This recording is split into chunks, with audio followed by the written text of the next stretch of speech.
فاطمه رضی الله تعالی عنها د دې رشتې تفوس ابوبکر رضی الله تعالی عنہ هم کړو.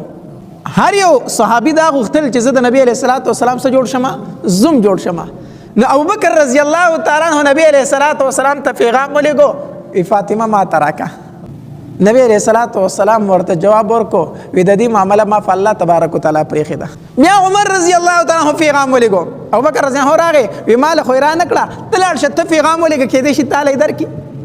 عمر رضی الله تعالی عنہ چې تاسو کو د نبی علیہ الصلوۃ والسلام د طرف نه ته جواب راغی، وی د دې معاملہ ما په الله تبارک وتعالى پرېښې ده، یعنی انکار ورته وکړو. بل صحابي هغه د فاطمه رضی الله تعالی عنها تاسو کو نبی علیہ السلام هغه تم جواب ورکړ، هغه ورنکړه.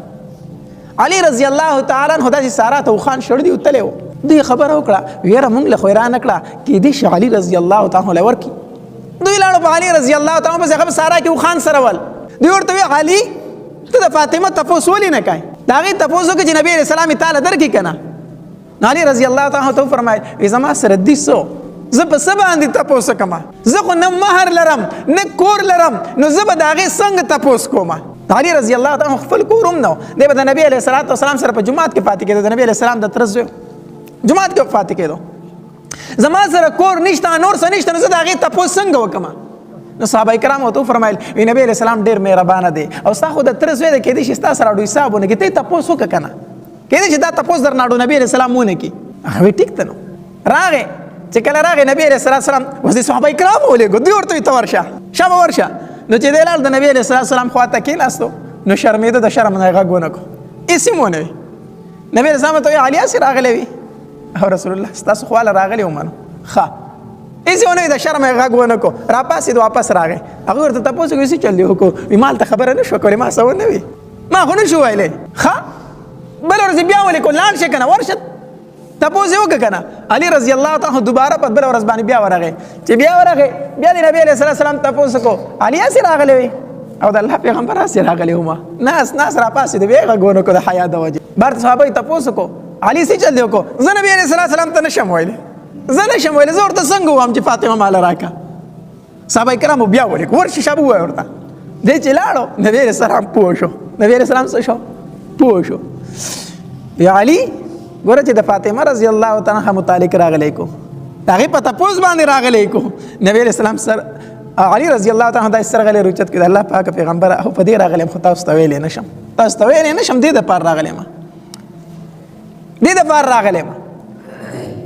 نبي علیه الصلاۃ والسلام علي رضی الله تعالی عنہ ته وفرمایل وی علي فاطمه به زه تا ته درکړم، فاطمه به زه تا ته درکړم، خو چې لومبې زه د هغې نه تپوس وکړم، زه د فاطمې نه تپوس وکړم چې ستا په نکاح باندې هغه خوشحاله ده او که خوشحاله نه ده. ګوره نبی علیه السلام څه فرمایي؟ زه به د فاطمه نه څه وکړم؟ تپوس وکړم. او زمونږ غیرت یو دی که نه د پښتنو د لور نه د نکاح تپوس کوي، نه هلک ته وایي ته ځان له خوښ ښه چال درته زه رشته وکړم، خو د لور متعلق نه زه به د لور نه تپوس کوم، دا خو بې غیرتي ده، دا خو پښتونولي ده. زه به لور ته ووایم چې ته خوشحاله یې که خوشحاله نه یې، ولې دا لور دی دا انسان نه دی، دا حق نه لري. ته د نبی علیه الصلاۃ والسلام نه زیات غیرتي یې او ستا لور د نبی علیه الصلاۃ والسلام د لور نه زیاته حیاداره ده، د فاطمه رضی الله تعالی عنها زیاته حیاداره ده. یا علي زه به د فاطمې نه څه کوم؟ تپوس کوم، بیا به زه تا ته جواب درکړم.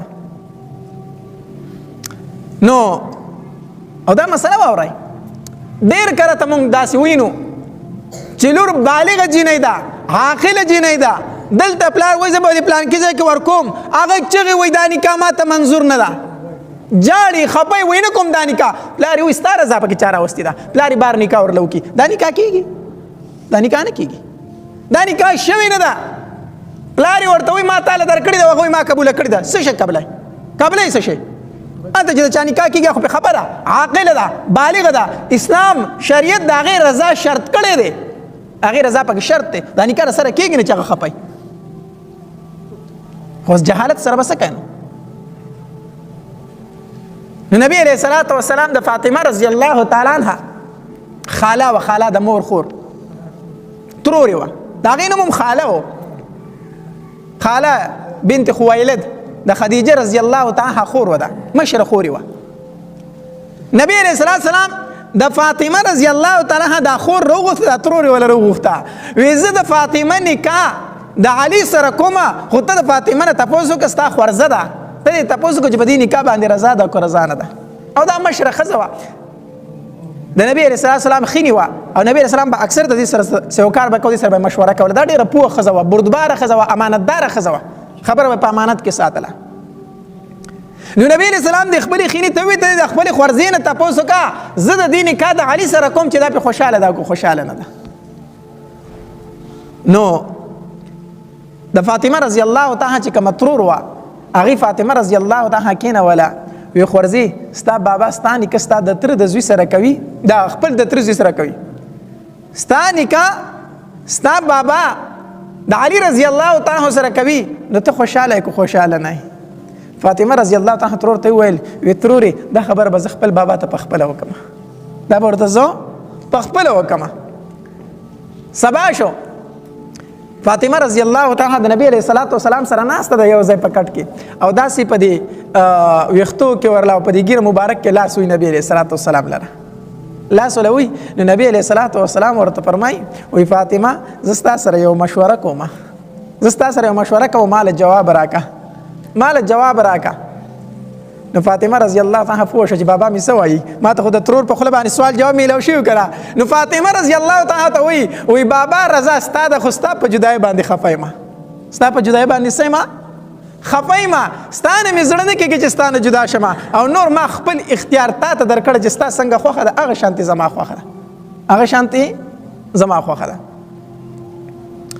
په دې دوران کې جبري علیه السلام راغی ځکه نبی علیه السلام فاطمه رضی الله تعالی ته وفرمایل ای فاطمه ستا متعلق په بیا زه د الله سره څه کومه مشوره کومه ستا معاملې زه په الله باندې پرېږدم چې الله څه وایي زه به هغه شانتې وکړم فاطمه رضی الله تعالی د نبی علیه السلام سره ناسته ده چې په نبی علیه السلام د وحي اثر شروع شو مخ مبارک سور شو په تندي مبارک باندې خولې رالې چې رالې جبري علیه السلام راغی نبی علیه السلام ته فرمایي وایي د الله پاک محبوبه د اسمان تمامې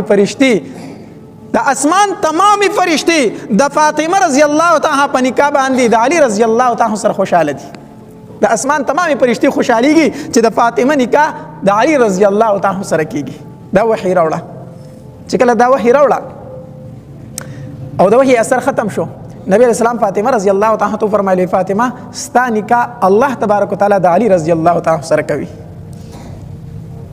ستا نکاح د هغې سره کوي او نبی علیه السلام مسجد نبوي ته راووتو بار ته راووتو او منبر ته وختو او په منبر باندې بیان وکړو او ښکاره وي ما خپله لور فاطمه علي رضی الله تعالی ته په نکاح باندې ورکړه او علي رضی الله تعالی ته وفرمایل وی علي فاسد مهر بندوبست وکړه د مهر څه وکړه بندوبست وکړه علي رضی الله تعالی ته فرمایي وی د الله پاک محبوبه څومره مهر وګورم څومره مهر نبی علیه السلام ورته وفرمایل وی 400 درهمه دا وګوره علي رضی الله او دا ځکه چې ستا د مور د حضرت خدیجه الکبرا رضی الله تعالی عنها د هغې مهر هم 400 درهمه د هغې د لور مهر به هم څوری 400 درهمه لاړ شه 400 درهمه مهر وګوره علي رضی الله تعالی ته فرمایل د الله محبوبه ما ته منظور ده ما ته د فاطمه نکاح څه ده منظور ده اوس بیا نبی علیه السلام بعض روایتو کې راځي علي رضی الله تعالی ته فرمایل وی د الله محبوب ما سره خو څه شی شته دی نه نو زه اوس مهر چېرته پیدا کړم نبی علیه السلام ورته وفرمایل وی په غزوه بدر کې چې درته کومه زغره میلاو شوې هغه څه شوه وی د الله محبوبه که یوه زغره ده یو را سره اس دی خپل کور یې نه و خو اس او زغره جهاد له ساتل یا که یو اس دی را سره هغه زغره ده چې کوم په جنګ بدر کې ماته میلاو شوې وه نو نبی علیه السلام ورته وفرمایل وی لاړ شه هغه زغره خرڅه که اس مه خرڅوه په دې به جهاد کوي زغره خرڅه که الله مالک ته بله به درکړي علي رضی الله تعالی د زغره واغسته او لاړ عثمان رضی الله تعالی لره عثمان رضی الله تعالی ته وویل وی دا زغره خرڅوم وی ولې خرڅوئ وی ځکه خرڅوم چې د رسول پاک صلی الله علیه وسلم لور مبارکې له پې مهر وکړمه ما سره خو مهر نشته دی دا زغر رانواله نو بعضې علماو لیکلي دي وایي عثمان رضی الله تعالی هغه ته هغه زغره واپس کړه زغره یې ورته څه کړله واپس کړه زغره یې ترې وانغسته او د جیب نه یې 1000 درهمه راواغستل 1000 درهمه او فتو ورته نه وه چې څومره مهر دی خدای ورته وویلو وی 400 درهم زما د طرف نه د فاطمه مهر شو، زما د طرف نه دغه مه راکړه. عثمان صاحب ورته وفرمایل او دا 600 درهم چې در سره کله وشي بیا به ما ته واپس راکړي، بیا به ما ته څه راکړي؟ واپس راکړي. علي رضی الله تعالی راغی، مهر بندوبست یې وکړو او بیا څه موده تېرېده غزوه تبوک وشو. دا غزوه تبوک موکه وه چې د هغې نه مخکې یو بله غزا شوې وه، په هغې کې لږ مال غنیمت راغی. مال غنیمت راغی نو د علي رضی الله تعالی عنه لاس له هغه 600 درهم رالو، 600 درهم لاس له رالو. نو چې لاس له رالو نو لاړو مازدیګر ټایم و، عثمان رضی الله تعالی عنه ته 600 درهم ورکړو، ستا په ما باندې 600 روپۍ پاتې شوې دا واله هم 400 درهم خو هغه د خپل طرف ورکړو، خو دا 600 دې پاتې وي دا واله. عثمان رضی الله تعالی عنه ته هغه واغستل. وسار شو کنه چې سبا سار شو، نبی علیہ السلام اعلان وکړ د غزوه تبوک د لپاره تیاری کوي، د غزوه تبوک د لپاره څه کوي؟ تیاری کوي، ځانونه تیاروي، جهاد لزو. وس علي رضی الله تعالی عنه سره خو 600 درهم هغه چاله ورکړو، عثمان رضی الله تعالی عنه ورکړو. په کوڅو کې او تر منډي وي، خدای پاک ځان له بندوبست کوم چې جهاد لاړ شم. عثمان رضی الله تعالی عنه مخله ورغه، علي ولي وارختای، ولي وارختای.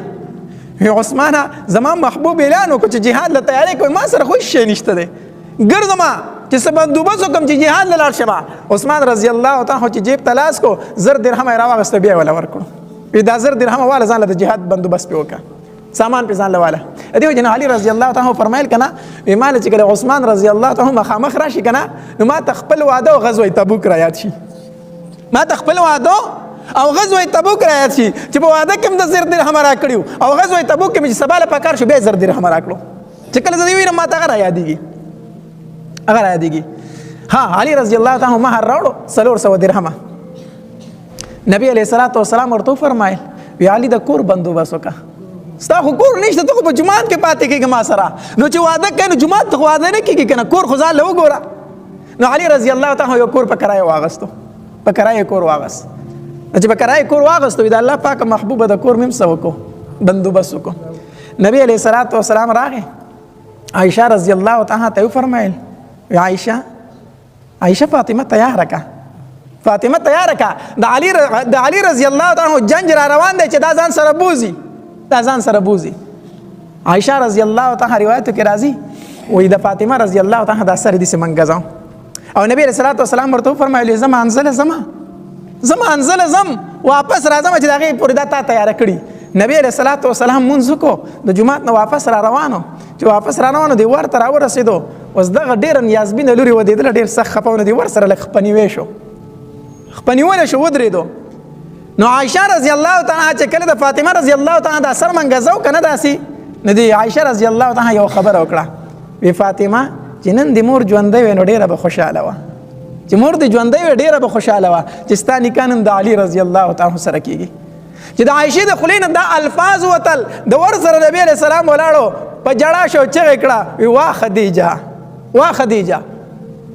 خدیجه رضی الله تعالی عنها شو دا غي لور ودی کې نبی رسول الله صلی الله علیه وسلم غم او چې دنه عائشه دا غي نوم واغستنه نبی رسول الله بار چا کړی وا خدیجه.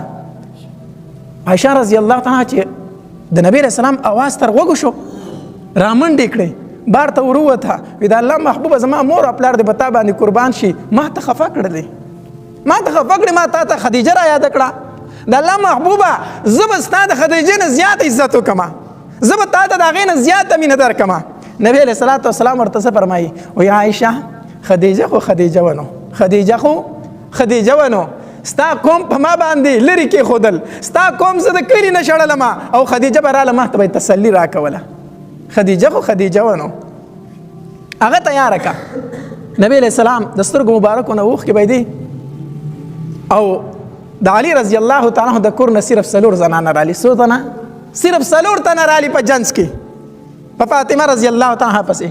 چې کله فاطمه رضی الله تعالی روانه وله د نبی رسول الله سلام د جسم مبارک نه یو صادر تاو، یو ساشړی ته تاو، هغه د ځان را کوله وکړه او د فاطمه رضی الله تعالی باندې داسې ورواچوله، وی فاطمه دا زما د طرف نستا په جهیز کې سامان شو، په جهیز کې دا سامان شو. هغه خپل شړی راوغسته او فاطمه په دې پټ کړله. فورا جبرئیل علیه السلام راغی. چې جبرئیل علیه السلام راغی نبی علیه السلام ته تاسو کو جبرئیل سره ناشنا لباس کې نن رالی، مخکې خدا سي نه راغلی، نن خو دې جامې ډېرې بدلې دي. وی د الله محبوبه چې د خپل جسم نه دې څادر راواغستو او په فاطمه دې څادر ورواچو، قسم په الله په اسمان کې تمامو فرشتو ستا لباس خپل کو، تمامو فرشتو زم ستا په لباس کې راغلی ما. نبی علیہ السلام چې سر مبارک جبریل ته اوچت کو داسې اوښ کې را روان وي، جبریل ورته وایي د الله محبوبه اوښ کې د ځمکه ته ورتا ونه شي، ورنه الله به قیامت قایم کړي. احتیاط کوه، خیال کوه، اوښ که دې ګورې ځمکې ته ونه رسي، اوښ که ځمکې ته ګورې ستا ونه رسي. فاطمه رضی الله تعالی عنها 4 زنانه پسې راغلي وي، نبی علیہ السلام په خپلې شړۍ کې رخصت کړله او چې لاړه نبی علیہ الصلوۃ والسلام هلته ورسوله، دعا یې ورله وغوښته، وی الله د دواړو ژوند د خوشحالو ډک کړي، الله د دواړو ژوند د خوشحالو ډک کړي، الله په اولاد کې ورله برکت واچوي. د دعا یې ورله وغوښته. د واده ړومبۍ شپه ده، علي رضی الله تعالی عنه کور ته راغی. چې څنګه راغی که نه، فاطمه رضی الله تعالی عنها ړومبۍ اودس کړی دی، لوټۍ ورته ایښې د علي رضی الله تعالی عنه ته د اوبو. وی علي ړومبۍ پاسه اودس وکړه، ړومبۍ پاسه څه وکړه؟ اودس وکړه. او زه ګورم چې په اوداسه کې ته زما د بابا څومره سنت ژوندي کوي، زما د بابا د سنتو څومره خیال ته ساتي. علي رضی الله تعالی عنه پاسېدو، چې کله اودس وکړو که نه، نو فاطمه رضی الله تعالی ورته مصله خوره کړه ده، مصله ورته خوره کړه. وی علي زم مونځ کومه، تم مونځ وکړه، او چې کله دواړه مونځ وکړو ته دعا غواړو، زه به پې امین وامه، ته دعا کوه زه به پې څه وامه، امین وام. دا هم طریقه ده. پکار ده چې مور او پلار خپلو بچو ته ودونه کوي، کو زوی دی کو لور ده، چې دا ورته ووایي لورې خاوند دې خواله راشي، زوی ته ووایي زوی چې کله د ښځې خواله لاړ شي د ټول نه لومبې 2 رکعاته نفل وکړئ، دواړه د الله په دربار کې دعاګانې غواړئ، تاسو یو نوی ژوند شو